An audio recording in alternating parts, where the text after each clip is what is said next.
இங்கே பல்வேறு பிரச்சனைகள் இருக்கிறது. பாதாள சாக்கடை பணிகளை ஒழுங்காக செய்யாதால் இங்கே தெருக்களில் கழிவு நீர் தேங்கி நிற்கிற பிரச்சனைகள் இருக்கிறது. நீர்நிலைகளில் பூக்களுக்கு பதிலாக குப்பைகளும் மிதக்குது. பல்லாவரம் கழிவுநீர் கலந்த குடிநீர் குடிச்சு 3 பேர் அப்பாவி பேர் இறந்து போயிருக்கிறார்கள். திமுக அமைச்சர் வந்து ஃபுட் பாய்சன், அதே மாதிரி தான் குடிநீர் எந்த பிரச்சனை இல்லைன்னு மக்கள் மேலே பழிய போட்டாங்க. அமைச்சர் திரு மா சுப்பிரமணியனோ துணை முதலமைச்சர் உதயசூரியன் அவர்களோ பிறந்தநாள் விழாவை தான் சிறப்பாக கொண்டாடுகிறார்களே தவிர தமிழக மக்களுக்காக எந்த நிகழ்வும் இங்கே இல்லை. அந்த அளவிற்கு மிக மோசமான ஒரு சூழ்நிலை தாம்பரம் மாநகராட்சியில் ஏற்பட்டுக் கொண்டிருக்கிறது. ஆனால் இப்பொழுதெல்லாம் கள்ளக்குறிச்சியில் கள்ள சாராய 65 பேர் இறந்து போனார்கள். கரூரிலே 41 பேர் இறந்து போனார்கள். ஆனால் கள்ளக்குறிச்சிக்கு போகாத கால்கள் கரூருக்கு மட்டும் ஏன் போகின்றன என்பதுதான் எங்களுடைய கேள்வியாக இருந்து கொண்டிருக்கிறது. இன்றைக்கு மக்கள் எல்லோரும் முடிவெடுத்து விட்டார்கள், இந்த ஆட்சி மாற்றம் வேண்டும். கரூரில் நடந்த சம்பவத்திற்கு இரவோடு இரவாக முதலமைச்சர் இரவோடு இரவாக வந்தார்கள். இரவோடு இரவாக வந்து எல்லா பாடிகளையும் 41 உடல்களையும் உடனடியாக அவர்கள் பரிசோதனை செய்து போஸ்ட்மார்ட்டம் பண்ணியது ஏன் என்று இன்னைக்கு உச்சநீதிமன்றம் கேள்வி எழுப்பியிருக்கிறது.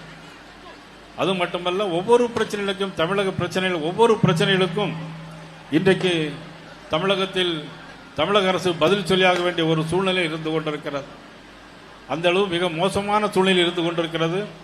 இங்கே தமிழகத்தின் தலைநகர சென்னைக்கு அருகிலிருந்தும் சொல்லிக் கொள்ளும்படி எந்தவிதமான வளர்ச்சி திட்டங்களையும் பெறாத இந்த செங்கல்பட்டு மாவட்டங்களுக்கு எத்தனை ஆத்திரம் இருக்கும்.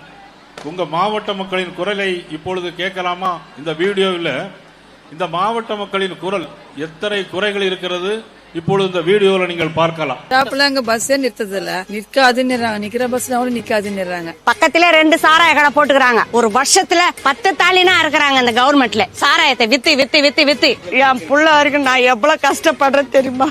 வந்து பாருங்க, இப்ப என் கூட வருங்க. எங்க வீட்டுல எவ்வளவு பிரச்சனை தெரியுமா?